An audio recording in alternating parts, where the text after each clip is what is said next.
Rebasing. In this presentation, we will explore the concept of rebasing in the context of Git, a popular version control system. Rebasing is a powerful Git operation that allows you to rewrite the commit history of a branch by moving its base to a different commit. This can be useful for a variety of reasons, such as keeping your branch up to date with the main codebase or cleaning up your commit history before merging your changes. Rebasing is an important Git concept to understand, as it can help you maintain a clean and organized commit history, which can make it easier to collaborate with other developers and track the evolution of your project.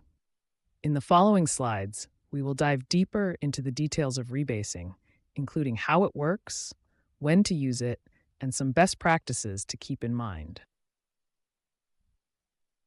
Let's dive into the details of how the rebasing process works. The first step is to identify the commit that you want to rebase your branch onto. This is the new base commit that you want to move your branch to. Next, you'll need to check out the branch that you want to rebase. You can do this using the git checkout command. Once you've checked out the correct branch, you can run the git rebase command to start the rebasing process. This will move the base of your branch to the new commit that you specified. If there are any conflicts between your branch and the new base commit, you'll need to resolve them manually. Once the conflicts are resolved, you can continue the rebase process using the git rebase continue command. Finally, after the rebase is complete, you can push your rebased branch to the remote repository. It's important to note that rebasing rewrites the commit history, so you'll need to use the force option when pushing your rebased branch to the remote repository. There are several situations where rebasing can be a useful Git operation.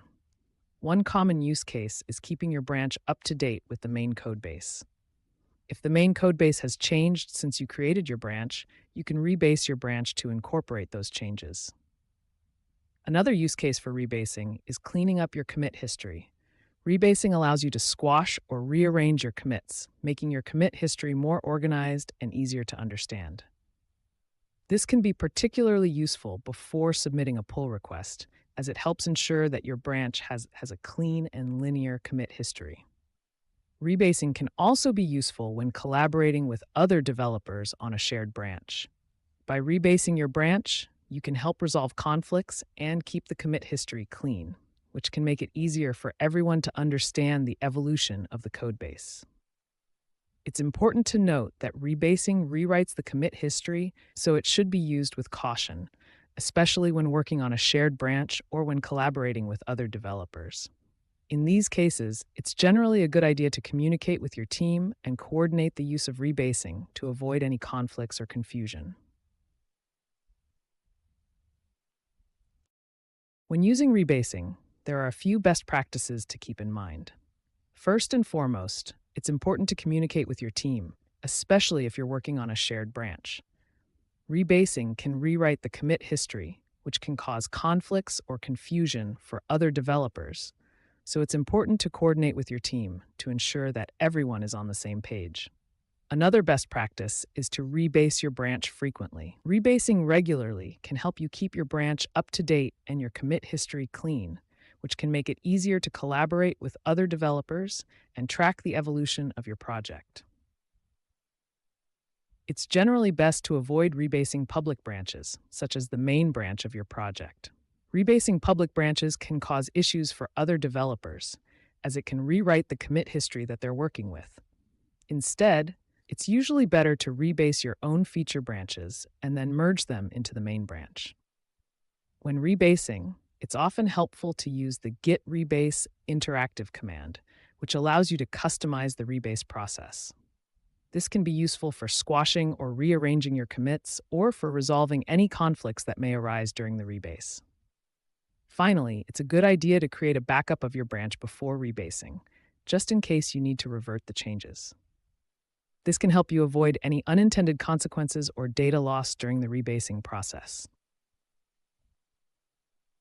Now that we've covered the basics of rebasing, let's take a look at how it compares to another common Git operation, merging. Rebasing and merging are both ways to integrate changes from one branch into another, but they work in different ways. Rebasing rewrites the commit history by moving the base of a branch to a different commit, while merging combines the commits from two branches into a single commit. The main advantage of rebasing is that it keeps the commit history linear and easy to understand. By moving the base of a branch to a different commit, rebasing can help you keep your branch up to date with the main codebase and clean up your commit history before merging your changes. On the other hand, merging preserves the original commit history, which can be useful for maintaining a clear record of how the project has evolved over time. However, merging can result in a more complex commit history, especially when dealing with conflicts between the two branches. Ultimately, the choice between rebasing and merging will depend on your specific needs and the preferences of your team. In general, rebasing is a good choice when you're working on a feature branch and want to keep your commit history clean, while merging is a better option when you're working on a shared branch and want to preserve the original commit history. In conclusion, let's recap the key takeaways from this presentation on rebasing in Git. Rebasing is a powerful Git operation that allows you to rewrite the commit history of a branch by moving its base to a different commit. This can be useful for a variety of reasons, such as keeping your branch up to date with the main codebase, cleaning up your commit history, and preparing for a pull request. When using rebasing, it's important to communicate with your team, especially if you're working on a shared branch. Rebasing can rewrite the commit history, which can cause conflicts or confusion for other developers, so it's important to coordinate with your team to ensure that everyone is on the same page.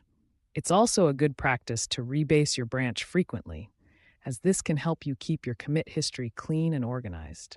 Additionally, using the Stash Interactive option when rebasing can allow you to customize the process, such as squashing or rearranging your commits. Finally, it's important to understand the differences between rebasing and merging. While both are ways to integrate changes from one branch into another, they work in different ways and have different trade-offs. Rebasing keeps the commit history linear and easy to understand, while merging preserves the original commit history. By understanding the concepts and best practices of rebasing, you can become a more effective Git user and collaborate more effectively with your team.